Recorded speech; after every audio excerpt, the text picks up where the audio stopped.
Taylor Swift literally stopped traffic on Tuesday night when she went out to dinner in Sydney. The global superstar shocked onlookers at Pellegrino 2000, a neighborhood eatery located in Sydney's Surrey Hills. Taylor Swift looked every inch the standout, choosing a simple black shirt paired with a brown suede skirt for the outing. The Shake It Off hitmaker accessorized her casual look with a delicate necklace and a jet black belt to cinch her waist. Taylor wore her famous natural blonde locks for an evening out on the town and accentuated her famous face with a classic makeup palette that included a statement eye and lip. The one-woman economy made the most of her night off with fellow singer Sabrina Carpenter, who is currently supporting Taylor on her sold-out Eras tour.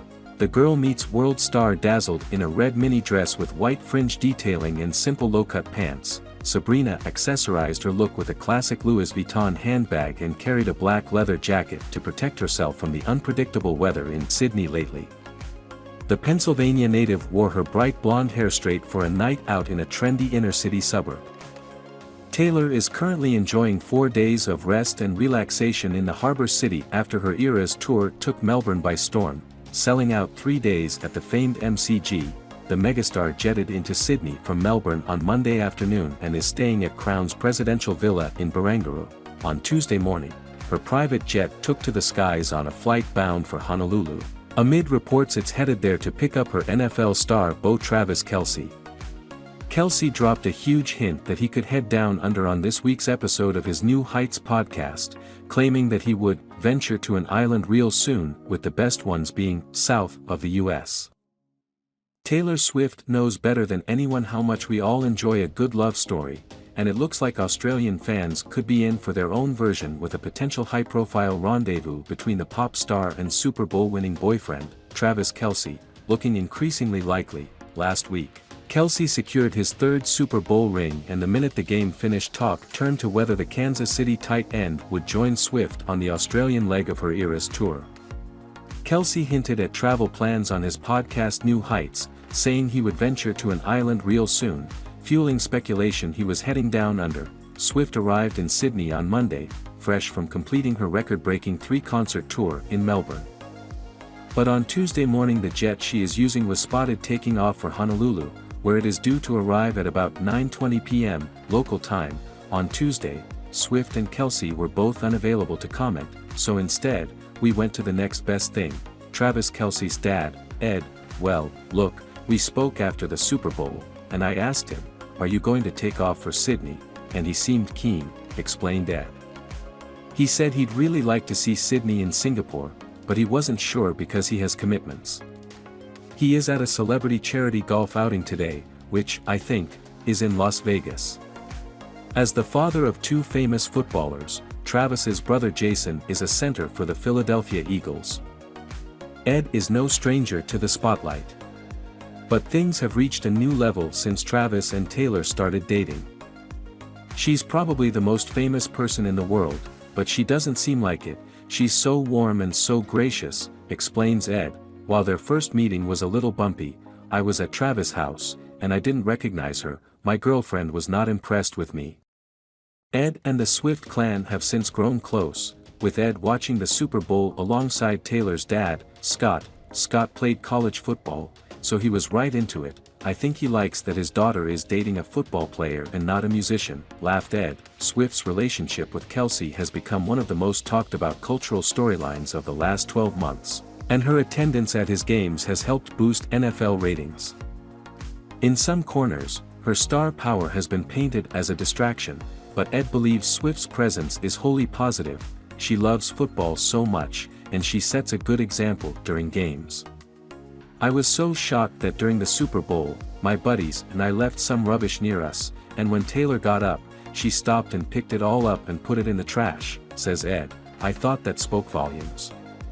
This is someone with celebrity power like no other, but she comes from a good family and spent time with her mother and her brother. They're good folk.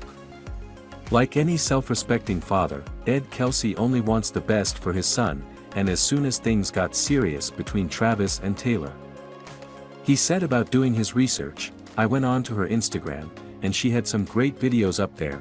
Then she did the commencement speech at New York University, so I watched that on YouTube, admits Ed. Straight away, I could tell she was smart and humble. Obviously, her music is great too. When pushed, Kelce is quick to share his favorite song, You Belong With Me. The video was cute, but admits he has yet to see her perform live and didn't have it in him to finish the Eras concert tour film.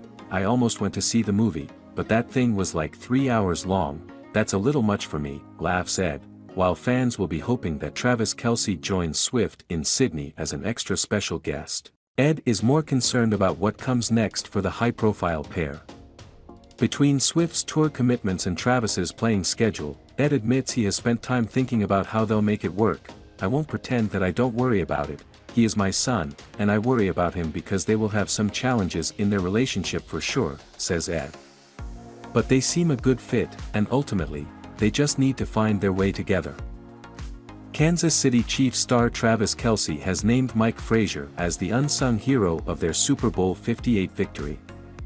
Frazier, who is the team's statistical analysis coordinator, was instrumental in preparing the team for overtime. The Chiefs managed to keep hold of the Lombardi Trophy after a thrilling 25-22 win over the San Francisco 49ers in Las Vegas earlier this month. Despite being 10 points behind, the Chiefs managed to level the game at 19-19 by the end of regular play. When the 49ers chose to have the ball first but only scored a field goal, it was Patrick Mahomes who found Mecole Hardman in the end zone to bring the Super Bowl to an exciting finish. Kelce credited Frazier as the main strategist behind their overtime win. "My guy Mike Frazier," Kelce said on his New Heights podcast.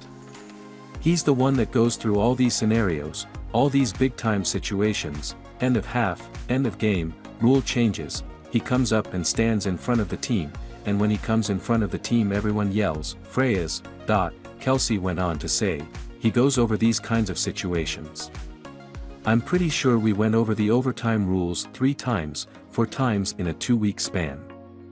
Every single week we talked about overtime rules in the playoffs and Frazier was up front, giving what we would do in all these scenarios, so everybody on the team, we knew exactly what the best situation was, how we were going to handle it, how we were going to attack it. And a guy like that, man, you don't realize how big of a job it is to do that kind of stuff." Frazier had also worked with Kelce's older brother Jason Kelce at the Philadelphia Eagles, where he was a statistical analysis coordinator during the center's first 2 seasons at the team. Frazier's understanding of rules, strategies, and analytics elevates players' games. "It's Frazier coming up big," Travis Kelce joked. "They've got to get a Frazier in San Fran. Kansas City has a big offseason ahead of them." Chiefs head coach Andy Reid said at his end-of-season press conference that the team would love to have defensive lineman Chris Jones back. Jones signed a 4-year, $80 million deal with the Chiefs in 2020 and prior to entering the final year of his contract, held out off all off-season activities and training camp. An understanding was reached after missing the Week 1 clash with the Detroit Lions, signing a reworked contract for 1 year, worth up to $25 million. The Chiefs might use the franchise tag on Jones for 2024, which would cost $32.4 million. They could also agree on a longer contract with him.